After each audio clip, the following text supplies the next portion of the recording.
Outbrain is a content discovery platform. We aim to serve you with the best recommendations possible and try to be, the next unplanned click that you have online. I at least love the term for paying attention. I think that attention is a currency, and when people pay attention, that's the currency that you're looking for. So we try and get the users as engaged as possible with our content. And that content could reside anywhere on the web. So the fact that you're visiting News24 right now doesn't mean that you're not interested in sport.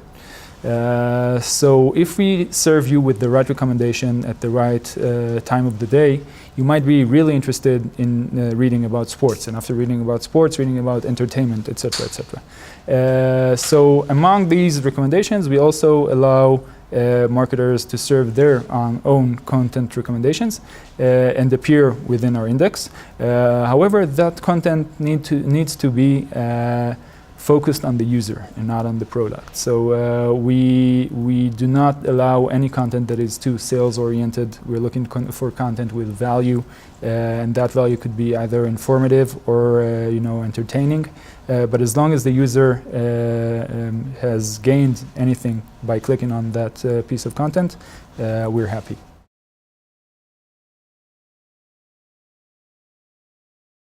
A lot of the practices that we see on online marketing are direct response, and this is something that content marketing is not, let's say, the best platform to do, because content marketing is the beginning of the funnel. You want to get people's attentions. You want to get them to know you exist, and preferably to like you. And only then to start building the relationship into a sale. So I think content marketing really makes marketers rethink their approach and not dive into describing the product and selling the product, but to create the relationship with the potential buyer. There are quite a few ways to get your content discovered. Our Outbrain is one of them, but there are many other platforms to distribute your content. In many cases, we see that either people or companies create content and put that online and forget about it and just hope that people reach it somehow. So the thought behind planning for discovery is, building, for example, a timetable of releasing that content on a timely manner, and then having like a weekly update and getting people to engage with the site on a weekly basis. And those type of things that show that it's not only about placing the content online, it's about getting the user's attention into that content. We have great examples of a marketer that was actually looking to get engineers into their content. And what it did was a nice trick. They used the most deterring headlines in order to get anyone who isn't an engineer, to run away from that specific headline. How does corrosion affect aluminum alloys?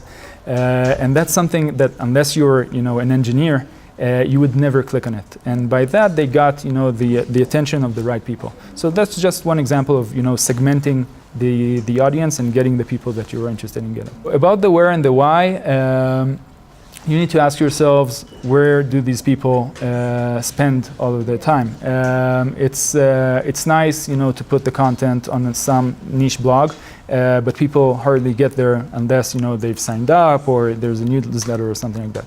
So you need to create like the links between where people are and where the content resides. So as I said, Outbrain is one platform to do that. There are many other platforms. So that's on the where.